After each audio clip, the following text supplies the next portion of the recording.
Hi ಎಲ್ರಿಗೂ ನಮಸ್ಕಾರ. Welcome to my mini vlog. ಇವತ್ತು ಬೆಳಗ್ಗೆಯಿಂದನೇ ವ್ಲಾಗ್ ಸ್ಟಾರ್ಟ್ ಮಾಡಿದ್ದೀನಿ. ಯಾಕೋ ನನ್ನ ಮಗಳು ಜೋಲಿಲಿ ಮಲ್ಕೊಬೇಕು ಅಂತ ಅನ್ನಿಸ್ತಿತ್ತು, ಅದಕ್ಕೆ ಸ್ವಲ್ಪ ಹೊತ್ತು ಮಲ್ಕೊಂಡಿದ್ದೆ. ಆಮೇಲೆ ಮನೆಯಿಂದ ಹೊರಟು ಅಂಗಡಿಗೆ ಹೋಗಿ ಊಟ ಎಲ್ಲ ಮುಗಿಸ್ಕೊಂಡು ನಾನು ಆಟೋ ಬುಕ್ ಮಾಡ್ಕೊಂಡು ಹಾಸ್ಪಿಟಲ್ ಕಡೆ ಬಂದೆ. ಹಾಸ್ಪಿಟಲ್ಗೆ ಏನಕ್ಕಂದರೆ ಗೊತ್ತೇ ಇರುತ್ತೆ, ಡೆಂಟಲ್ ಕ್ಲಿನಿಕ್ಗೆ. ಇವತ್ತು ನಮ್ಮ ಮನೆಯವ್ರಿಗೆ ಅಪಾಯಿಂಟ್ಮೆಂಟ್ ಇತ್ತು. ಏನಕ್ಕಂತಂದರೆ ಅಲ್ಲಿ ಕೇಳೋದಕ್ಕೆ 4 ಅಲ್ಲಿ ಕೇಳಬೇಕಂತ ಹೇಳಿದರು. ಸೊ ಇವತ್ತು ಅವರು ಹೋಗಿದ್ರು. ನಾನು ಲೇಟ್ ಆಗುತ್ತೆ ಅಂತ ಅಂದ್ಕೊಂಡಿದ್ದೆ. ನಾನು ಹೋಗೋ ಅಷ್ಟರಲ್ಲಿ ಆಲ್ರೆಡಿ ಅವ್ರಿಗೆ ಅಲ್ಲೆಲ್ಲ ಕಿತ್ತು ಕೂರಿಸ್ಬಿಟ್ಟಿದ್ರು. ಅಲ್ಲಿ ಹೋಗಿ ಅವ್ರ ಮುಖ ನೋಡಿದಾಗ ಸ್ವಲ್ಪ ಬೇಜಾರಾಯಿತು. ಅಲ್ಲಿ ಕಿತ್ತಿದ್ದಲ್ವಾ, ಸ್ವಲ್ಪ ಬಾಡಿದಂಗಿತ್ತು ಮುಖ ಎಲ್ಲ. ನನಗೆ ಸ್ವಲ್ಪ ಅವ್ರನ್ನ ಟಚ್ ಮಾಡೋದಕ್ಕೂ ಸ್ವಲ್ಪ ಭಯ ಅಂತ ಅನ್ನಿಸ್ತಿತ್ತು. ಅಲ್ಲಿಂದ ಹೊರಟು ನಮ್ಮ ಮಾಮೂಲಿ ಜ್ಯೂಸ್ ಅಡ್ಡಾಗಿ ಹೋಗಿ ಇಬ್ಬರು ನಾನು ಜ್ಯೂಸ್ ಕುಡ್ಕೊಂಡ್ವಿ. ಅಲ್ಲಿಂದ ಮನೆಗೆ ಬಂದು ಅವ್ರಿಗೆ ಖಾರ ಏನು ಕೊಡೋದು ಬೇಡ ಅಂತ ಅಂದ್ಬಿಟ್ಟು ಮೊಸರನ್ನ ತಂದೆ. ಮೊಸರು ಪ್ಯಾಕೆಟ್ ಎಕ್ಸ್ಪೈರ್ ಆಗಿರೋದು ಕೊಟ್ಬಿಟ್ಟಿದ್ರು, ಅದನ್ನು ವಾಪಸ್ ಕೊಟ್ಟು ಮತ್ತೆ ಒಂದು ತೊಗೊಂಡ್ಬಂದೆ. ಇನ್ನು ಸಂಜೆ ಆಯಿತು. ಹೊರಗಡೆ ಎಲ್ಲ ಕಸ ಗುಡ್ಸೋಣ ಅಂತ ಬಂದ್ವಿ. ಅಲ್ಲೊಂದು ಹಸು ಹೋಗ್ತಿತ್ತು, ಎಷ್ಟೇ ಕರೆದ್ರೂ ಬರಲಿಲ್ಲ. ಬರೋದಿರಲಿ, ಅದು ಈ ಕಡೆ ತಿರ್ಗೂ ನೋಡಲಿಲ್ಲ ಅಂತ ಅನಿಸುತ್ತೆ. ಹಂಗೆ ಹೋಗ್ಬಿಡ್ತು.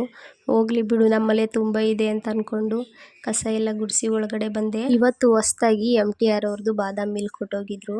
ಯಾವುದೇ ಹೊಸ ಪ್ರಾಡಕ್ಟ್ ಅಂಗಡಿಗೆ ಬಂದರೂ ನಾವು ಟೇಸ್ಟ್ ಮಾಡೋದೇ ಬಿಡೋದಿಲ್ಲ. ಅದು ಹೆಂಗಿದೆ ಅಂತ ಟೇಸ್ಟ್ ಮಾಡಿ ನೋಡ್ತೀವಿ. ಪರವಾಗಿಲ್ಲ, ಚೆನ್ನಾಗಿತ್ತು ಅಂತ ಅನ್ನಿಸ್ತು.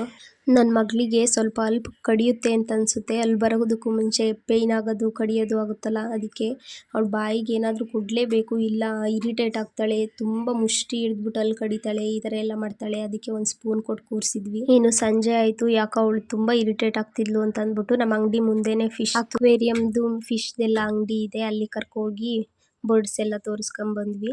ಇನ್ನು ಯಾಕೋ ಇವತ್ತು ಕಾಫಿ ಕುಡಿಬೇಕು ಅಂತ ಅನ್ನಿಸ್ತಾಯಿತ್ತು. ನಾವು ಯೂಶ್ವಲಿ ಕಾಫಿ ಎಲ್ಲ ಕುಡಿಯಲ್ಲ. ಈ ಥರ ಕ್ರೇವಿಂಗ್ಸ್ ಆದಾಗ ಮಾತ್ರ ಏನೋ ಒಂದು ಲೋಟ ತಂದು ಕುಡಿದ್ಬಿಡ್ತೀವಿ. ಲೋಟ ಮಾತ್ರ ದೊಡ್ಡದಿದೆ, ಅದರೊಳಗೆ ಚಿಕ್ಕ ಕಾಫಿ ಇದೆ ಅಷ್ಟೇ. ಇನ್ನು ನೈಟ್ ಆಯಿತು. ನಮ್ಮ ಭಾವ ಹೊರಗಡೆ ಹೋಗಿದ್ರು, ಫಿಶ್ ತವಾ ಫ್ರೈ ತೊಗೊಂಬಂದಿದ್ರು. ಅದನ್ನು ಎಲ್ರೂ ಶೇರ್ ಮಾಡ್ಕೊಂಡು ತಿಂದು, ಅದು ತಿಂದಮೇಲೆ ಕಬಾಬೆ ತಿಂದಿದ್ರೆ ಚೆನ್ನಾಗಿರ್ತಿತ್ತು ಅಂತ ಅನ್ನಿಸ್ತು. ಇನ್ನು ನಮ್ಮ ಮನೆಯವ್ರು ಸ್ವಲ್ಪ ಹೊತ್ತು ರೆಸ್ಟ್ ಮಾಡ್ಕೊಂಡು, ಕೇಕ್ ಎಲ್ಲ ಖಾಲಿಯಾಗಿ ಹೋಗ್ಬಿಟ್ಟಿತ್ತು. ಅದಕ್ಕೆ ಇವತ್ತು ಕೇಕ್ ಮಾಡ್ತೀನಿ ಅಂತ ಬಂದಿದ್ದರು.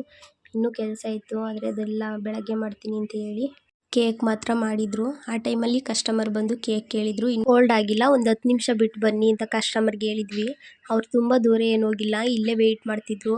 ನಾವು ಕ್ಲೋಸ್ ಮಾಡೋ ಟೈಮ್ ಆಯಿತು ಅಂತಂದ್ಬಿಟ್ಟು ನನ್ನ ತಂಗಿ ಕಸ್ಟಮರ್ನ ಕೂಗ್ತಿದ್ಲು. ಅಲ್ಲಿ ಅಕ್ಕಪಕ್ಕ ವೆಹಿಕಲಲ್ಲಿ ಹೋಗೋರೆಲ್ಲ ನೋಡ್ತಿದ್ರು ಅಂತ ಬಂದು ಉಸ್ಕೊಂಬಿಟ್ಲು. ಕಸ್ಟಮರ್ ಬಂದು ಕೇಕ್ ತಗೊಂಡೋದ್ರು. ಇನ್ನು ನಾವು ಅಂಗಡಿ ಕ್ಲೋಸ್ ಮಾಡ್ಕೊಂಡು ಮನೆಗೆ ಬಂದ್ವಿ. ಇವತ್ತಿಗಿಷ್ಟೇ. ನೆಕ್ಸ್ಟ್ ವೀಡಿಯೋದಲ್ಲಿ ಸಿಗ್ತೀನಿ. ಬಾಯ್.